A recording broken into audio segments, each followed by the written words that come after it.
Il est 8h32 et vous êtes bien sur RMC et BFM TV. Bonjour Patrick Martin. Bonjour. Merci d'être dans ce studio pour répondre à mes questions. Vous êtes celui qu'on appelle communément le patron des patrons. Vous êtes le patron du MEDEF qui représente bien sûr les patrons de France. On a beaucoup de questions à voir ensemble parce que vous dénoncez, je cite, un budget qui pourrait avoir de lourdes menaces pour l'emploi. Vous menacez de destruction d'emplois. Enfin, vous dites que ça pourrait entraîner des destructions d'emplois, un risque de bloquer les augmentations de salaire, voire même d'entraîner un mouvement de délocalisation. On va y revenir dans le détail puisque ce budget il est donc examiné depuis hier soir à l'Assemblée nationale. Il y a dedans des impôts, des baisses d'aide à l'embauche, des rognages sur les niches fiscales. Quel impact donc voir avec vous sur les entreprises et quel impact sur l'emploi? D'abord, sur la question de ces destructions d'emplois, vous dites qu'il y a une lourde menace aujourd'hui sur l'emploi. Pourquoi ? Alors, on a fait hier une déclaration commune avec nos homologues, la CPME, de l'UDP, de la FNSEA, les agriculteurs, et ce qui est important de l'économie sociale et solidaire pour dénoncer le risque effectivement de destruction d'emplois par centaines de milliers, simplement dans l'économie sociale et solidaire, qui n'est pas sur le même modèle, c'est pas un modèle capitaliste.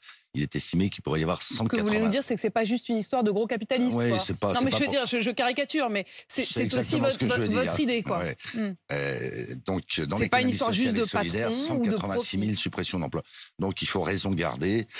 On est parfaitement conscient qu'il faut rétablir les finances publiques parce que si elles ne le sont pas, ça menacera tous les acteurs économiques et le pays plus généralement.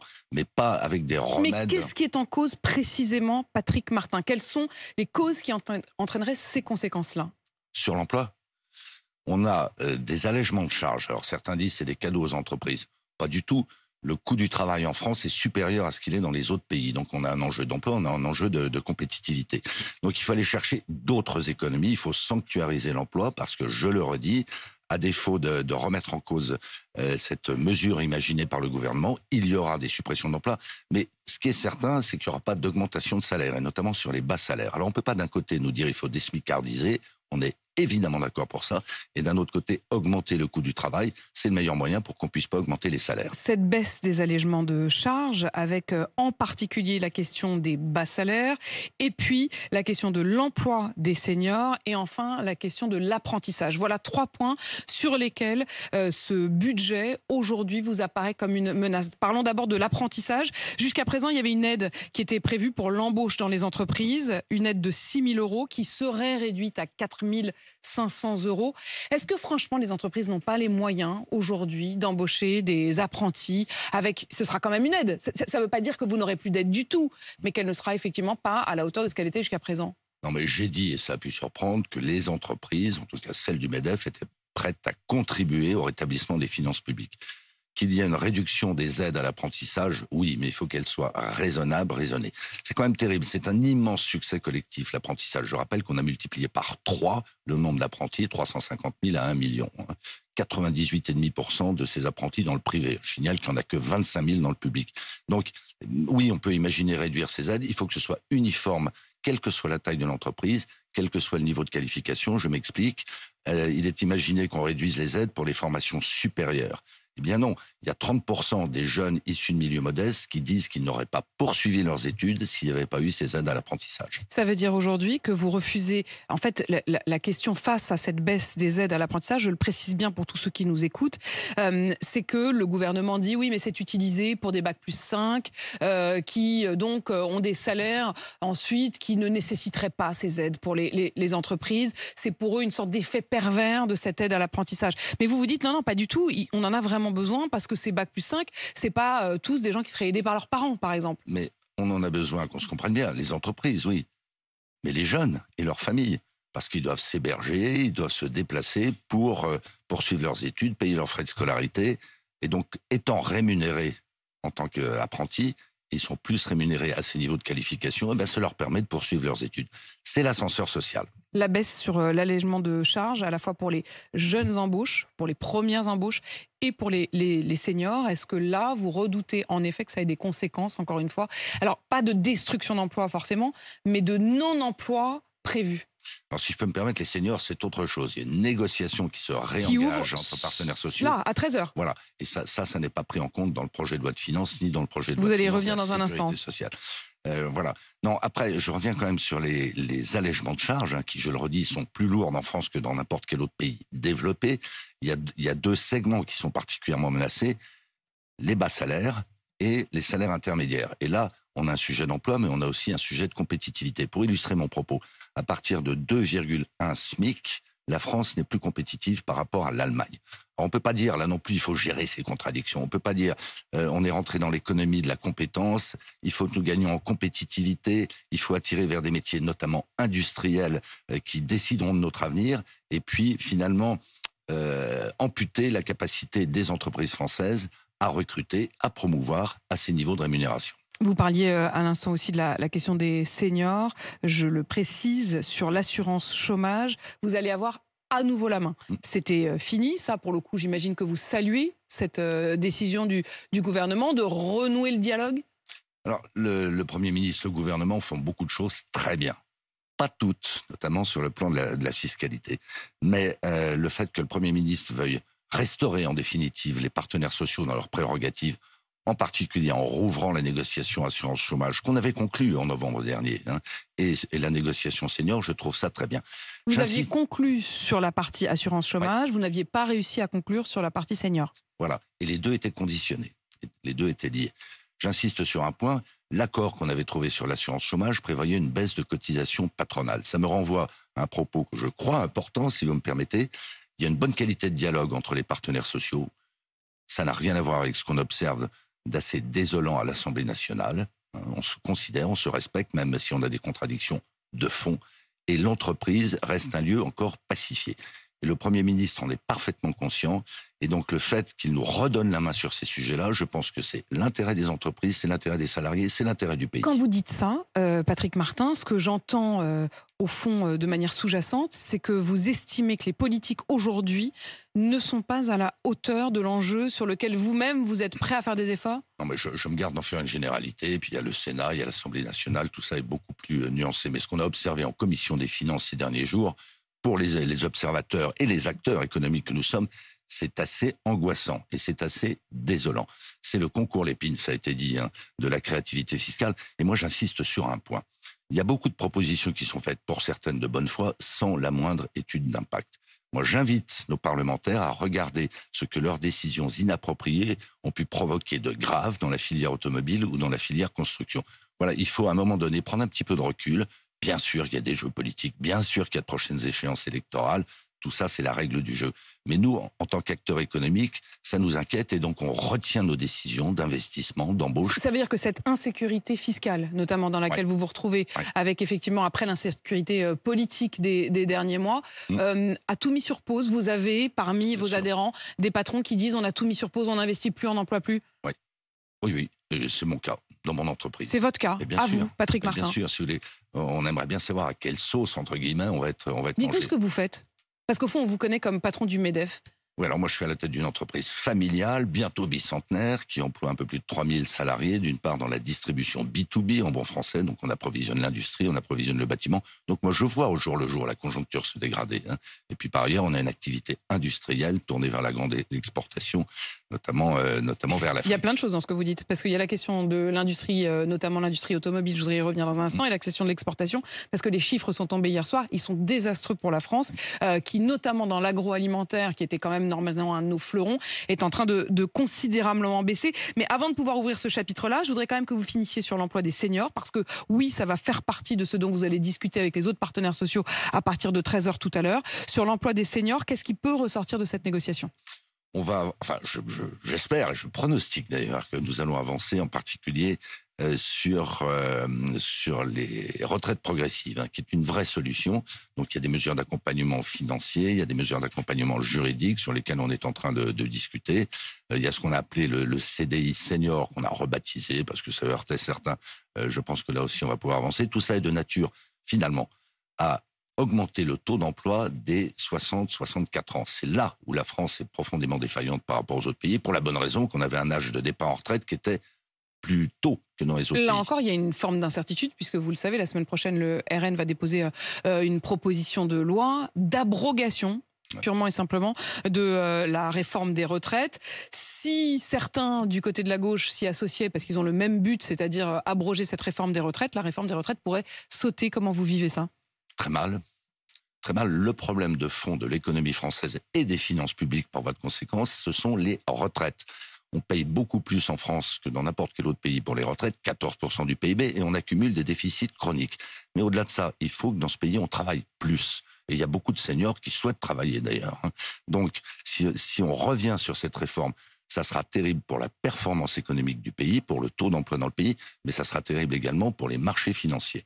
Donc, ne nous racontons pas d'histoire. Si on abroge cette réforme des retraites, on part alors là carrément en vrille. J'insiste, alors que la conjoncture économique est déjà très fragile.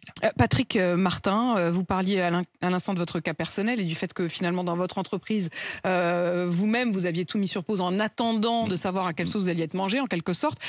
Sur la question des exportations et sur la question de l'industrie. Sur l'industrie, on l'a entendu, il y a notamment cette grève illimitée chez Valeo, qui est donc l'un des sous-traitants du secteur automobile, le secteur automobile. Et j'ai eu de nombreux témoignages ce matin sur RMC sur ce point, notamment d'anciens garagistes qui avaient décidé tout simplement de fermer parce que c'est toute la chaîne avec des conséquences jusque effectivement dans tous les territoires, qui disent il y a eu des choix politiques plus qu'industriels. Est-ce que c'est aussi comme ça que vous, les patrons, vous le vivez? Je dirais même pas des choix politiques, je dirais des choix dogmatiques et une forme d'amateurisme. Quand vous avez des réglementations qui, d'une année sur l'autre, changent complètement, y a-t-il ou pas des aides à l'achat de véhicules électriques? Va-t-on maintenir l'échéance de 2035 pour interdire la vente des véhicules thermiques, etc., etc. Pour l'industrie en amont, et pour toute la chaîne, et à la fin, pour les consommateurs. C'est extrêmement déstabilisant. Il en va de même pour le bâtiment. On a des réglementations qui changent tous les ans. Eh bien, ce qui doit arriver arrive. Beaucoup d'investisseurs se disent « je n'y vais pas », beaucoup d'acquéreurs se disent « je n'y vais pas », parce qu'il y a des dispositifs fiscaux et réglementaires qui changent sans arrêt.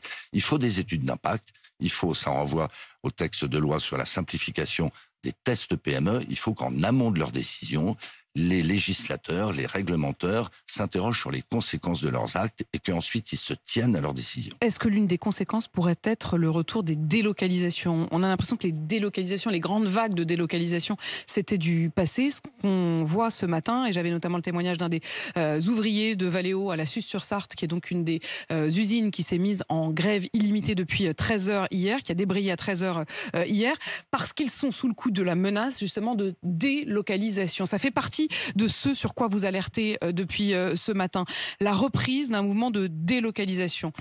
Pourquoi est-ce que vous dites ça?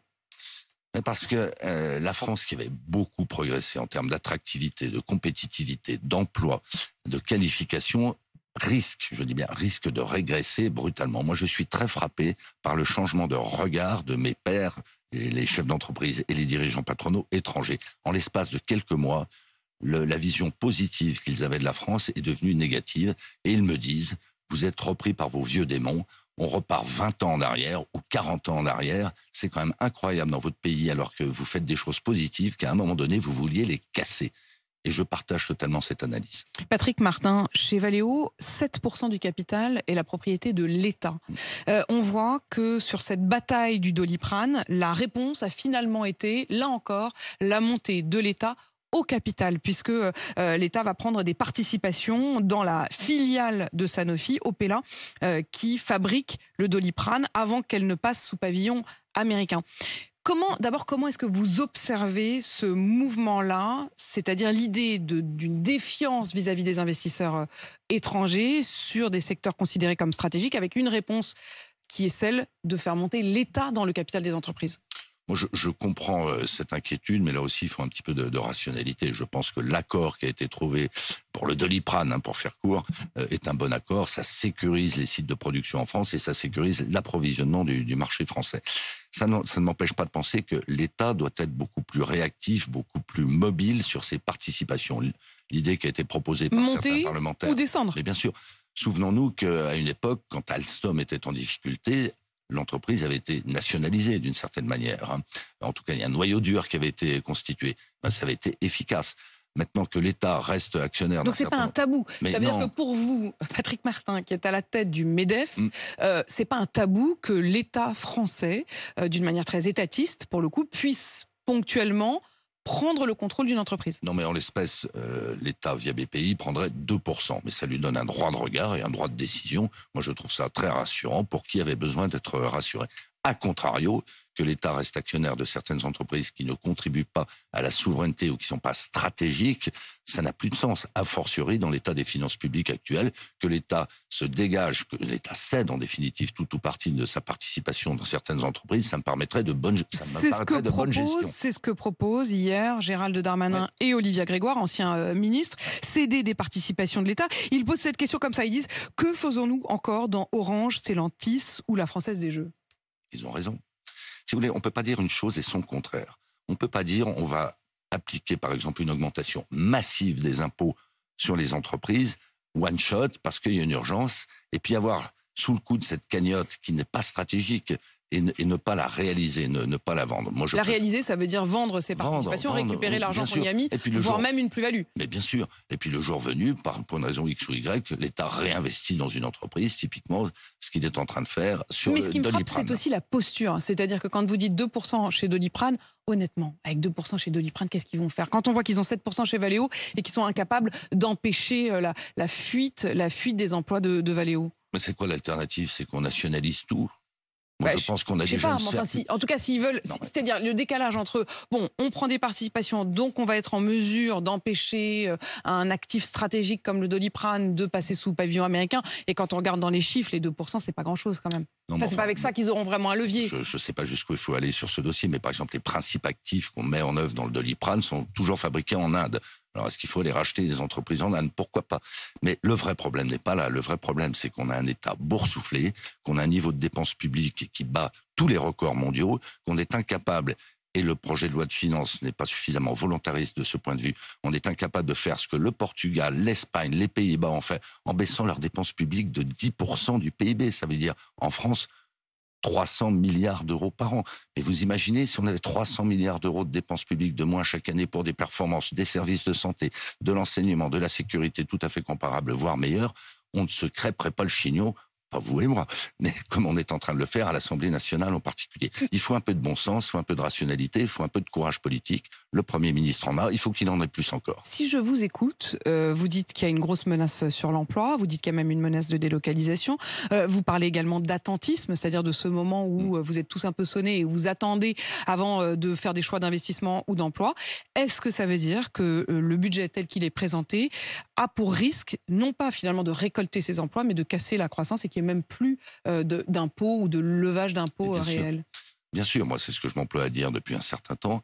Obtenir l'effet inverse de celui qui est escompté. C'est-à-dire que ça va ralentir la croissance, qui est déjà très molle. Moi, mon pronostic, c'est qu'on est d'ores et déjà légèrement en récession, légèrement. Et que la prévision de croissance pour 2025, 1,1%, je crois que l'OFCE en particulier l'a dit, est probablement très optimiste. Donc il ne faut rien faire qui altère en définitive la dynamique des entreprises. Moi, ce que je peux vous affirmer, c'est que les 200 000 chefs d'entreprise du MEDEF qui emploient 10 millions de personnes ne sont pas résignés. Ils commencent à être un petit peu en colère, mais ils ont plein de projets. Et donc, il ne faut pas leur taper sur leur museau en leur disant, voilà, votre contribution à l'effort de guerre. On est les entreprises les plus taxées au monde, charges sociales et fiscalité. On veut nous en remettre une louche. Ça n'est pas la bonne solution. Ça n'enlève rien à ce que j'ai dit tout à l'heure. Nous sommes conscients de l'état critique des finances publiques. Il y a des sources d'économie bien ailleurs. Lesquelles vous feriez-vous en priorité? D'abord, il ne faut pas mollir, si vous me permettez, sur les retraites.